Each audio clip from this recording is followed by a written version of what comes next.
Amanda, what do you think? Well, it was like looking in the mirror. Well, hang on, she can sing and dance. Yeah, she can sing and dance. You were... I mean, it's just ridiculous how much talent you have. The voice that came out of you, I was stunned at. Kelly, what do you think? I just thought you were incredible. I just didn't expect that voice to come out of such a tiny little thing. You were absolutely beautiful and lovely. We've seen lots of children on this show in three series now. I have never heard any of them sing as well as you. Wow, that's a great compliment.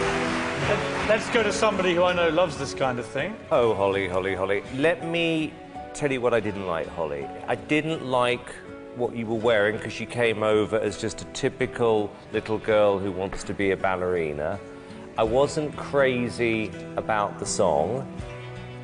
Then I heard you sing. And I think, Holly, you've got a fantastic voice.